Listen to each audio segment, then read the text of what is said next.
guys, welcome to Comfy Cozy Up. So yeah, it is a hot day. I think it's about 90 degrees outside. In here is getting a little hot too because I had to turn off everything because it would have been too loud. So I am going to make it through this. But I read 11 books in May. May was a struggle month for me because last week and a half I had injured my ankle, the same ankle I injured about 2 years ago. So it was a lot of med, sleep, home. A lot of home. You'd think I would be reading, but no, the pain was just, I just want to go to sleep. So I didn't get to finish one of the books that I started, but 11 books, I'm back. I feel like I'm back. So I'm happy about that. So that's a good thing, and I'm excited for June. So if you guys haven't seen my previous video, go check it out where I talk about readathon and the dates and the read along that we're going to be doing. So go check out that video. Yay. So in this video I did read 2 Caribbean that I finished. I did start a third, I did not finish. A thriller, quite a bit of romance, literary fiction. Yeah, it was a nice blend, and I am happy. I do mean happy about that because, you know, last month I didn't read that much. So anyway, so we're going to start with the ones that I did a review on. So I'm trying not to talk much about it because I did a complete reading vlog or something like that about it. So we're going to start with Miss Pearly's Girls, and this one reads more like a chick flick, family drama. But what I like about this is it shows the relationship between these 4 sisters and their mother, and the mother's dying wishes of them coming together. They have been estranged, and you get to learn that in the story, what happened, why are these sisters not close, and how they can repair their bond and heal. And I love how the author took time out to really have each sister have a major role in the story, and have each sister come into grip with their decisions that they have made that have hurt or caused, you know, any kind of anguish in any of the sisters' life, and how they can heal from it, and how they can become the family that they just should be, you know. And I love that it reads very fast. It is a gem. I found this in Walmart. I was so happy because I've been strolling Walmart lately because I feel like they've been having those unpopular gems in there, and this is the second book for this year that I found in Walmart that I actually really love, that I've never heard of and no one's ever talked about. So yeah. Then I decided to read The Bread the Devil Kneel. Sorry, I read it on ebooks. I'll pop it up here. And that is, of course, a Caribbean author. It is also a final on the Women's Prize. And I've been seeing the book a lot. Love the cover. I actually will get the physical book.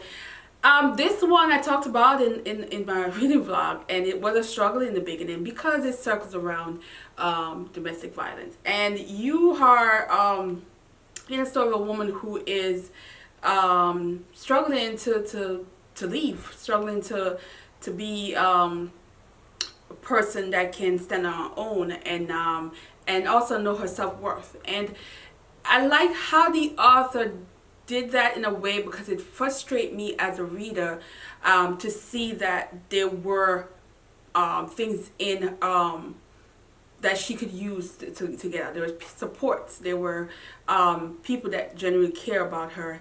But then you are in the mind of the main character in terms of you get to see how a person can be torn down, how a person can be stripped of their own identity, their own will, their own desire, and you get to see that, and how that person can be trapped within their own self, of their own ability to strive for something good because of what they see, what they learn.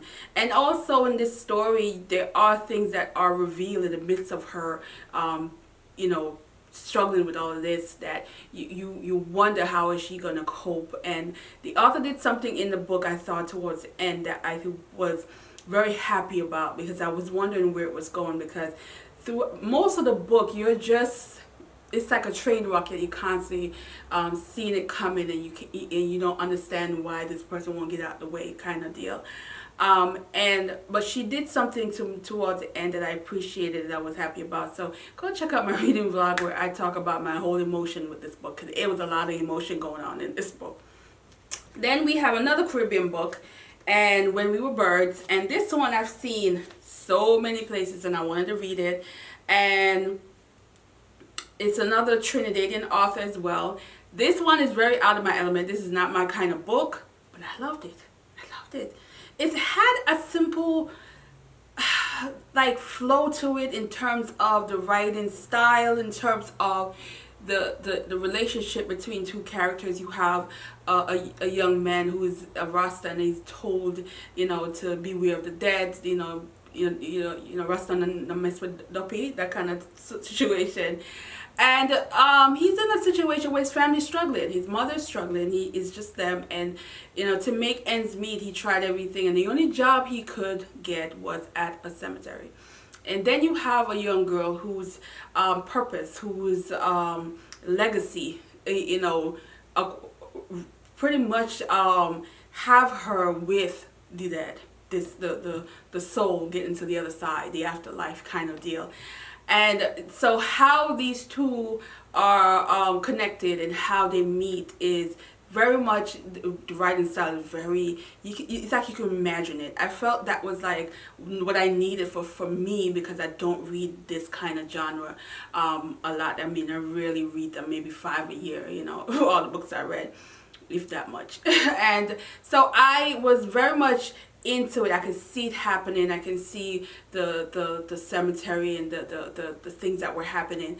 But I like how it talks about death in a way that where the dead should be respected, the dead should even in circumstance that might not have been the greatest, how they left this earth, that they still deserve something, that kind of deal. That's how much I can say. But I did do a reading vlog on this. This was fun to read in terms of the way the author took me on this journey with these two characters and the love that was there.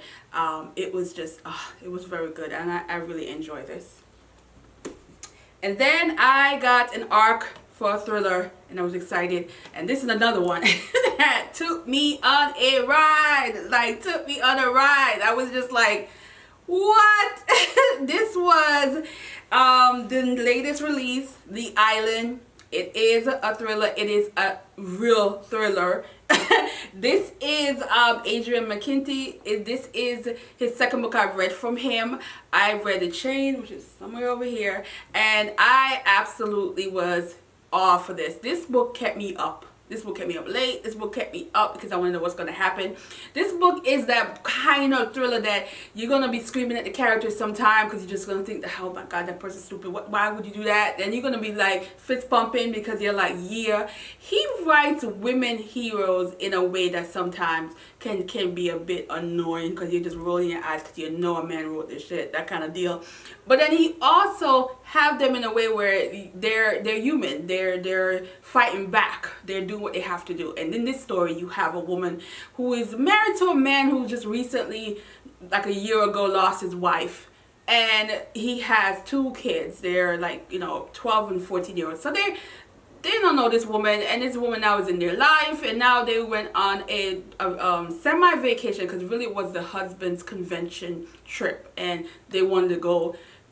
Pretty much the kids wanted to get out, and you know, so they're there now, and she's stuck now being mostly like a caregiver for these stepkids of hers, and he's having to do this conference. But you know, before they want to see some animals, they want to see the local stuff, they want to see the adventures, something that they can go back to their friends and talk about. But yeah, they end up on a piece of island that has no communication from to the outside world, and something happened that end up having them trapped, pretty much tortured. And then you have this woman now who is a military child. So her parents were in the military.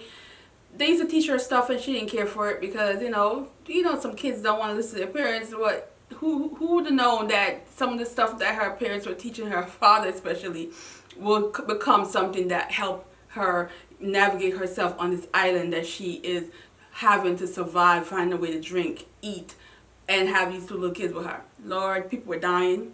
People were being tortured. There was so much going on. Every page there was something. You will not be bored with this. The most you will probably scratch your head, because when I did a review on this, I talk about this old woman that like originally took the damn land from the local natives, and she held back something. I'm like, why would you do that to your own people? Kind of reaction. But other than that, this was fun. This was thriller. This was thriller at its best. I enjoyed this a lot. I felt like this was such an adventurous book and page turner. I wasn't bored. It was an art, and it felt like a finished copy.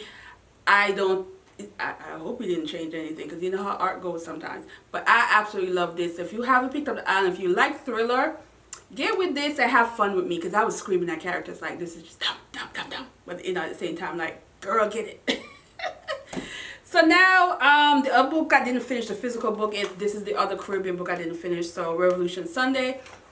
And I didn't feel bad about not finishing it because it's Caribbean, so of course for June, I could just finish in that. I'm halfway, a little bit more than average, but halfway.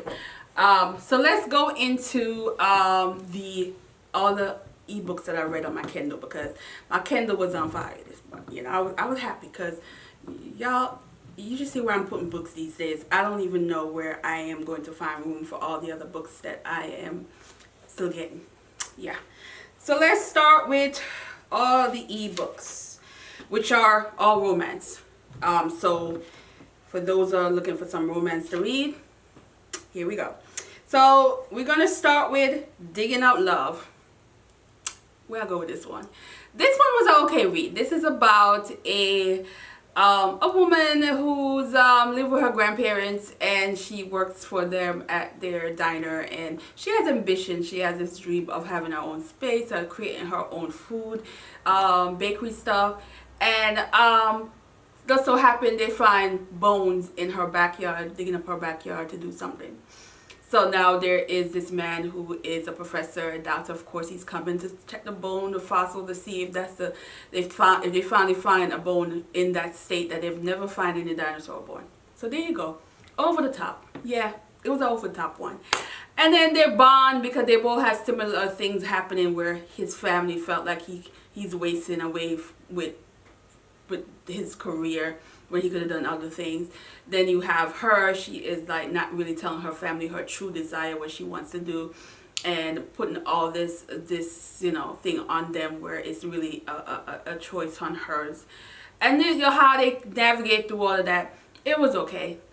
It wasn't memorable, to be honest with you. It's one of those romances I felt like I smiled a few times. I thought it was cute, but it didn't grip me. It just was okay, that kind of deal.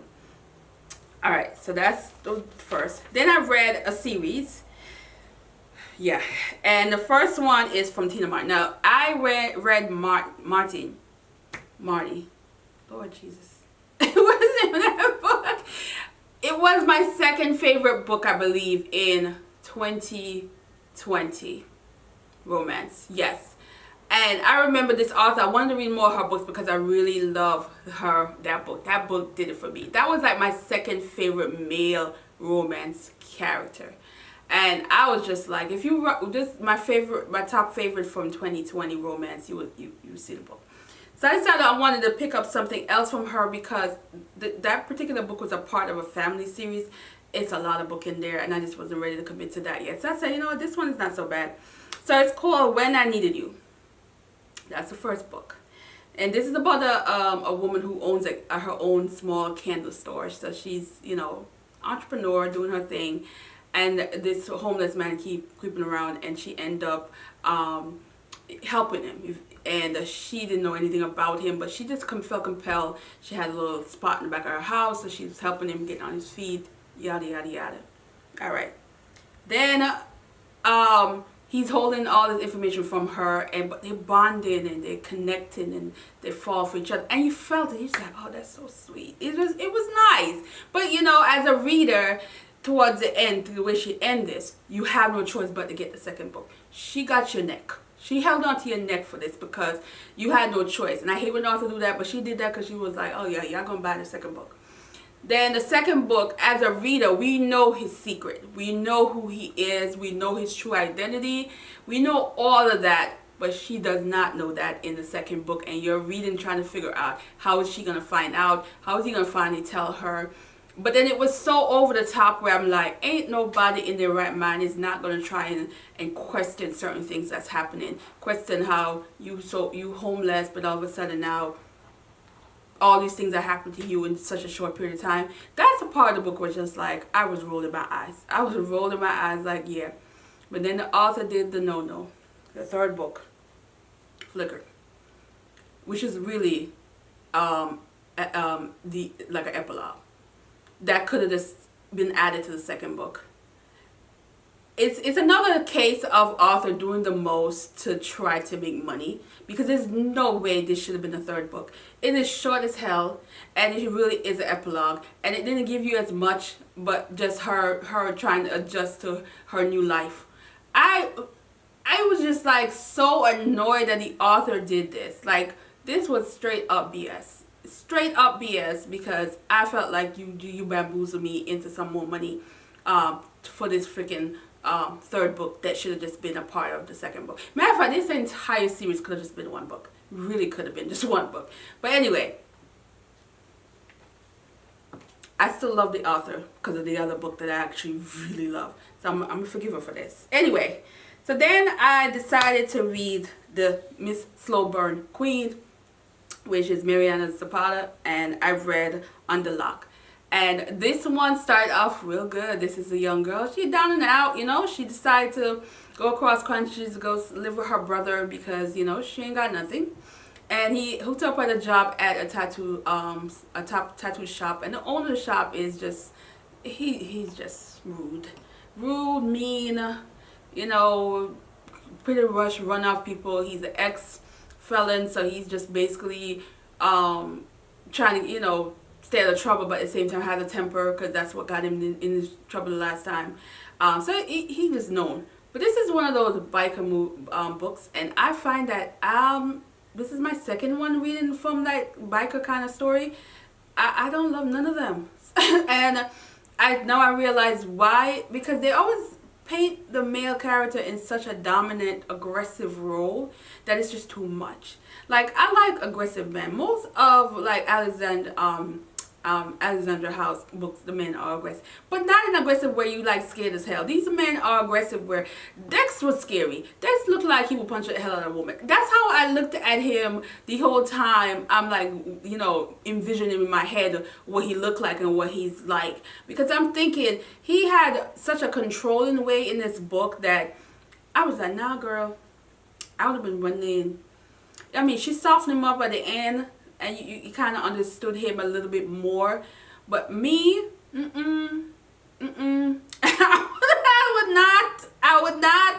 would not, no. I could not see myself dating anybody this aggressive and this, like, miserable at times. And, you know, even when he tried to do the right thing and protect her and do things for her, it still had those moments of where I'm like, girl, pack your game on. But it worked out. It wasn't my favorite from this author. I love this author, but this was a Then we ended with two Alexander House, and they both are part of a standalone series. And I read Temper Me. This is Romy University series, and this one I liked. It was basically a second chance romance. You know, they were getting it on in college, and you learn the story, what separated them and what caused them not to go for it. She happens to be the friend of his sister. So in a lot of Alexander House books, if you start off reading them early and you read quite a bit of them, there is just, her stories are more of friendships and family, and it's just a continuation that if you read it and you notice a character in there, you know eventually she's going to make a book about that character that popped up in one of her books. And that's how she does it. So when you read her books, you feel so nostalgic because you remember certain things. You remember that friend, you remember that incident that happened in the previous book. You see certain things that happened and then you just smile. And this is what this book gave me. I absolutely love their romance. I love that they were able to work through the past. And there is one thing happened with the male character Ron, and where his father's situation. I just was like, we didn't need that. The father could have stayed just being deadbeat. We didn't need that part and added to the story because it did nothing for me. Absolutely nothing. I didn't have no sympathy for that man. It was just like, why?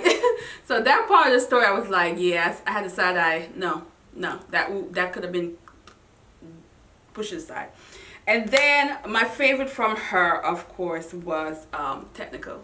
Yeah, I'm smiling because Javon, hey, Stevie, I absolutely love him. So this is the second book in this series because this book is about Leland's connection. So you know, Leland in the McCain Brothers series, he's a basketball player. So these series, standalone series, are players from the team, and this is the second one. Player, he's a basketball player, and here comes this woman who is heavily pregnant, and she is delivering his food, and it just so happened while she's at his house delivering his food, water broke. Yeah, so there goes the beginning of a bond. And how that happened. It's very fairy tale, very like in what reality this would ever happen. But it's like it gives you that smile, that happy thoughts. It just was sexy. It was just and another thing. And in this series, this is the second book in the series. They both have similar things where the male character has childhood trauma. But his is a little different from the first book in this series. And then of course the third book, I haven't read it yet. There's a character in there I can't stand that is the main character for this one, so let's hope I like it. Same thing, he had childhood trauma. So I think the author's putting that in this and how athletes deal with it. And in this case, he was just a really nice guy who tries to do a lot for other people, and he gets taken advantage of a lot of time. And here comes someone where he felt he can do something for, but the person is not like that. They don't even want that kind of deal. So you get to appreciate him as a wealthy man and how down to earth he was, and not caught up in the life of what you would expect a typical athlete that's making that kind of money to be in. Love it. I have no fault with this at all. The entire book, I was just like smiling, cheering. Love the smut, love everything. This was a nice one for me. I absolutely love this. So if you haven't read it, you read it. You don't need to read the other books because they really are standalone, but it's just that the characters intertwine in terms of if they have an event, you might hear about this person. I mean, you know, Big South. He's still popping up everywhere. I love me some Big South, yeah. Yeah, I know. So that kind of deal, but the storylines are really separate. So yeah, and that is it. I went over all the books. 11 books, guys, and I am going to end it here. And let me know, what was your favorite book that you've read in May? And also, if you're going to be doing reading some Caribbean books next month, let me know. But go check out that previous video, guys. I'm excited for Readathon. I will be extremely active over on Instagram in June because I'm tempted to do another challenge, which is doing with craft. So there's a lot more videos. And again, I'm going to try to be pumping out at least 2 to 3 videos per week. And for June, as well as very active over on Instagram. So let's do this. I'm excited for June. I'm excited. The weather's getting better. My ankle is like saying, yeah, we gonna make it. We gonna make it. And yeah, I'll see you next video. Yeah, thanks, guys.